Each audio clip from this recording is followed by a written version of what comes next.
Advocate general اور جو سرکاری کونسل ہوتے ہیں اسٹیٹ کونسل, انہوں نے جب منت ترلے کیے تو پھر انہوں نے کہا اچھا ٹھیک ہے آپ ان کی طرف سے ایک تحریر بیان لے کر آئیں کہ ان کی کسٹڈی میں ہے یا نہیں ہے, جو بھی سچویشن ہے اس کے سارے معاملہ لے کر آئیں. اس کے بعد پھر دیکھیں گے کہ سیکرٹری ڈیفینس کو نوٹس کیا جائے گا اور پھر ان کا جو بھی متعلقہ افسر ہوگا ان کو نوٹس کیا جائے گا, اور اگر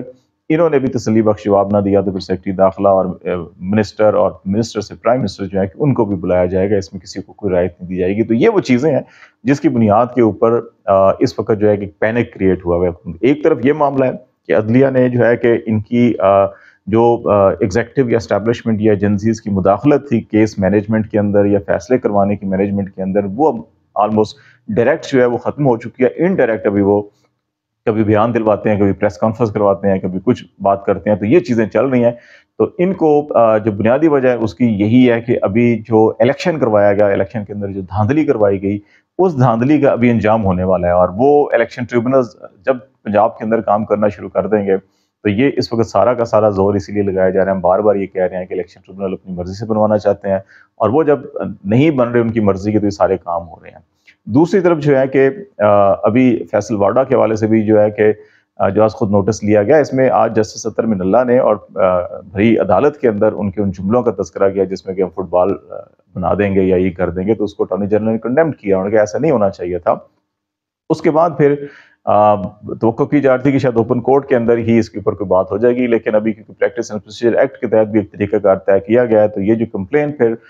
چیف جسٹس آف پاکستان تک پہنچی اور پھر اس کا یہ فیصلہ کیا گیا کہ کیونکہ اس میں 3 رکنی کمیٹی ہوتی ہے, جسٹس منصور شاہ, جسٹس منیب اختر بھی اس کے اندر کیونکہ انوالو ہوتے ہیں, تو اس لیے اوپن کورٹ کی بجائے جو ہے کہ بعد میں پھر اس کا ڈیسیژن ہوا اور پھر یہ 3 رکنی بینچ بنا. اس بینچ میں چیف جسٹس جو ہے وہ خود سربراہی کر رہے ہیں اور ان کے ساتھ جو ہے جسٹس نعیم اختر افغان جو وہ ہیں اور جسٹس عرفان سعادت جو ہے کہ یہ شامل ہیں. اور اس میں اب فیصل واڈا کو نوٹس کیا گیا. بہت سے لوگوں کا خیال ہے کہ فیصل واڈا جو ہے کہ اب پریشان بھی ہیں اور شاید وہ اپنی نشست بچانے کے لیے, سینیٹرشپ کی بچانے کے لیے, ان کی پراپرٹی بھی سامنے آ چکی ہیں کہ اب ان کے اندر گوشواروں میں ہے یا نہیں ہے, وہ بھی چیزیں شاید چیلنج ہوں گی. تو اس بچانے کے لیے شاید وہ معافی, غیر مشروط معافی, اس سے پہلے کہ وہ عدالت میں پیش ہوں اس سے پہلے پبلکلی شاید غیر مشروط معافی بھی مانگ لیں. تو یہ چیزیں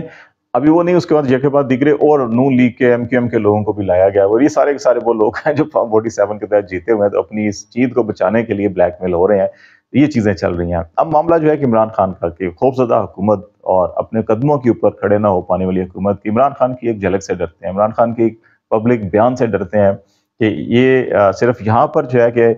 اس کے اوپر خود سپریم کورٹ پہ ایک بہت بڑا سوالیہ نشان پیدا ہوا کہ قاضی فائز صاحب نے خود یہ اناؤنسمنٹ کی تھی, خود یہ فیصلہ کیا تھا کہ اس قسم کے پبلک امپورٹنس کیسز جو ہیں کہ ان کو لائیو یوٹیوب پہ دکھایا جائے گا. اور یہ کیس جو ہے کہ لائیو دکھایا جا رہا تھا, لیکن این اس روز جس دن عمران خان کی اپیئرنس ہونی تھی اس روز جو ہے کہ یوٹیوب کے اوپر نہ صرف بند کیا گیا بلکہ جو سپریم کورٹ کی رجسٹریز ہیں لاہور کی یا باقی جگہ, وہاں سے بھی اطلاعات آئی. وکلا کا یہ کہنا تھا کہ وہاں پر بھی لائیو سٹریمنگ بھی بند تھی اور پھر وہاں پہ اس کو لاک بھی لگا دیا گیا, وکلا کو بیٹھنے نہیں دیا گیا. تو یہ بھی ایک قسم کی انڈائریکٹلی یہ نظر آتا ہے کہ شاید یا تو حکومتی دباؤ تھا یا کچھ انٹرنل دباؤ تھا یا کوئی ایسا دباؤ تھا جس کی وجہ سے یہ کیا گیا. کیونکہ اگر صرف یہ کہا جائے کہ وہ ایک قیدی ہیں, ایک سزا یافتہ مجرم ہیں اور جیل کے اندر قید ہیں, تو ان کی ایک ویڈیو اپیئرنس کو لائیو دکھانا جو ہے کہ وہ شاید قانون کے زمرے میں یا قانون کے خلاف ہوتا ہے. اگر اس دلیل کو تسلیم کر لیا جائے تو جسٹس قاضی فائز صاحب بھی چیف جسٹس 21 اکتوبر 2023 کو جب میاں نواز شریف صاحب لندن سے واپس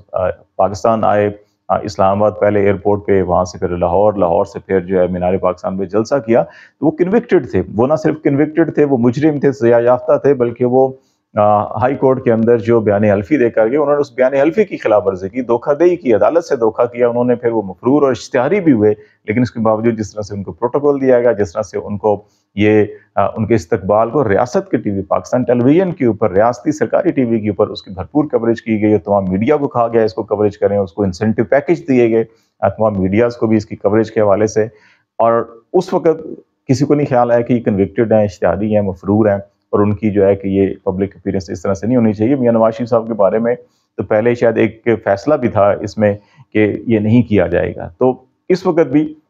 یہ کوئی سیاسی تقریر نہیں تھی, یہ کوئی سیاسی اپیئرنس بھی نہیں تھی. یہ تو ایک کیس کے اندر کیونکہ وہ پٹیشنر ہیں, وہ پٹیشنر اپنے دلائل خود دینا چاہ رہے ہیں, تو اس لیے اس میں کوئی ایسی قباحت نہیں تھی, لیکن عدالت نے مناسب سمجھا, اس میں یہ نہیں ہوا. لیکن اس پہ اپنی جو قاضی فائزہ صاحب ہیں ان کی اپنی جو ڈیسیژن تھی اس کی خلاف ورزی بھی ہوئی, اس کی کریڈیبلٹی جو ہے کہ اس کے اوپر بھی بہت سے کویسچن مارک جو ہیں پیدا ہوئے ہیں. عمران خان جو ہے کہ یہ آج تقریباً 3 گھنٹے کے قریب جو ہے کہ یہ پونے تین گھنٹے کے قریب جو ہے کہ وہ موجود رہے اسکرین کے اوپر. بہت کبھی جو ہے اسکرین سے ہٹایا بھی گیا. جب یہ تصویر نکلی تو اس کے بعد جو ہے کہ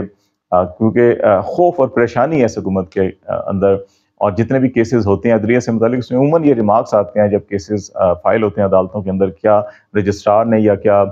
کسی عدالتی آفیسر نے یا کورٹ نے آرڈر دیا کہ یہ آپ کریں. عدالتی ڈیکورم بھی ہوتا ہے، کورٹ روم کے اندر ویڈیوز تصویر بنانا منع ہوتا ہے. ابھی جس نے بھی بنائی ہے وہ تحقیقات ہوں گی، سامنے آئے گا. لیکن اصل چیز یہ ہے کہ حکومت اور جو اصل حکومت ہے ان دونوں کو عمران خان کو کسی طور کے اوپر بھی پبلک کے اندر نہ آنے دینا یا اس کی اپیرنس کو روکنا ہے، کیونکہ وہ یہ چاہتے ہیں کہ جب تک کہ ساری چیزیں اگر الیکشن ٹریبونل کے فیصلے ہوتے ہیں کچھ بھی ہوتے ہیں تو اس کے بعد کچھ ان کے ساتھ جو ہے کہ ایسی مفاہمت کی جا سکے یا کچھ ایسی انڈرسٹینڈنگ کی جا سکے، ان کے اوپر ایسا اعصابی دباؤ ڈالا جا سکے جس کے نتیجے میں ان کو اپنی شرائط کے اوپر لایا جا سکے اور وہاں اس کے بعد ان کو سامنے لایا جائے. لیکن وہ قیدی نمبر 804 جو ہے کہ وہ کسی اعصابی دباؤ کا شکار نہیں ہو رہا. اور آج بھی جو ان کی وہاں پہ اپیرنس تھی بڑی ریلیکس تھے، اور بلکہ بعض مواقعوں کے اوپر جو ہے کہ اپنے گردن اور سر کی جو ہے کہ ایکسرسائز بھی کرتے رہے.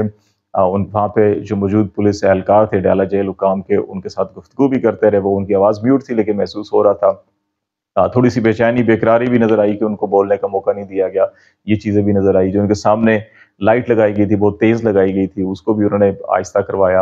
اور پھر ابھی نیکسٹ ہیئرنگ کے اوپر بھی ان کی بالکل اپیرنس ہوگی.